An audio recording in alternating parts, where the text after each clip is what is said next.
Hello, I'm David K. This is part 13 of successful busking, playing music or doing performances on the street and making a decent amount of money doing it. I've been able to pull down $75, $100, $150, $160 for 2.5 hours worth of performing.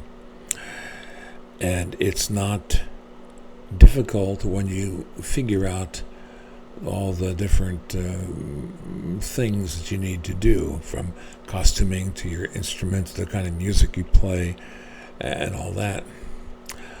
You want to make sure of being able to give the audience something for their money. Now, as I mentioned in an earlier video, you don't want to do requests, or at least I don't want to do requests, because that means the person is paying you to perform a certain act, which makes the gift to you taxable, in the same way that a waiter is expected to make certain accommodations for the customer, and that's why they're getting their tip. However, if you do not take requests, then it's a gift, because they are tipping you not expecting anything. That's the important point about whether it is taxable or not taxable. But you also have to consider, what are they getting for the money? I always try to play a lot. I have a repertoire of about 60 songs, so it's about 2 hours worth of music, especially if I stretch it out a bit. And that's very important, because they can tell, even if they don't come by for 10 minutes, 20 minutes, they can tell that I am a professional musician, because I have a lot of different things that I play, and I play continuously as much as I can. I have played in front of several stores, and I'm just close enough to the entrance that they can hear me for a little bit inside the store. And oftentimes I will play, and I'll stop playing because I'm taking a break or what have you, and they will leave the store, come outside and say, "Oh, you stopped playing, or your music was so good, here's $10. Seriously, they do that.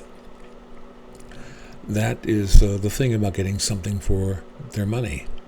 You don't promise that they're going to get anything for their money, because, again, if you want to stay tax-free, you cannot promise anything. It has to be a totally free will gift.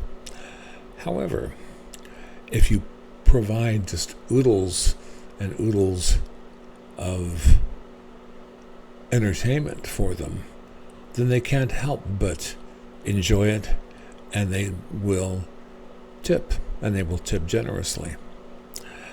I have played, I don't know, a half hour's worth of songs and got no tips, and then suddenly got $40 in tips, because people coming by, they'd heard the music, maybe they'd heard it on a previous occasion, maybe they've heard it while they were in the store shopping, but they realized that I have more than one song.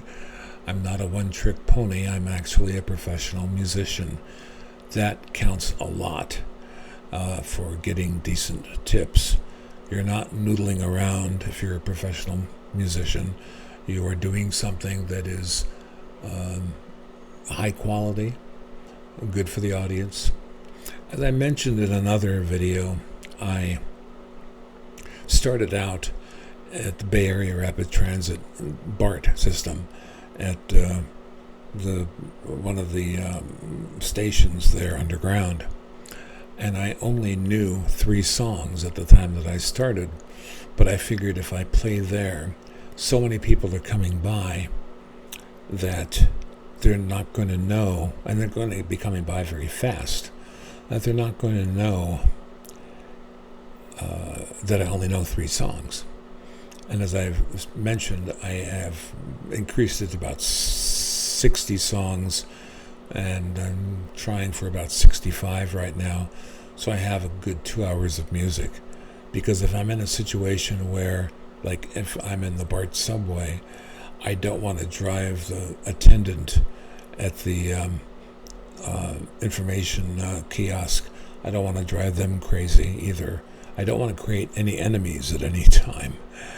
And so I try to have a wide enough repertoire that if I'm going to be down there, then they will at least have a good hour or two of music before I start repeating.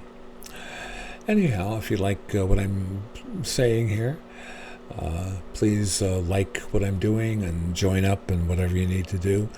And also leave me some comments if you wish, and I will get into more of the internals about how to busk successfully. This is one of the series. This is, I think, number 13 in my series called Successful Busking. And thank you for watching.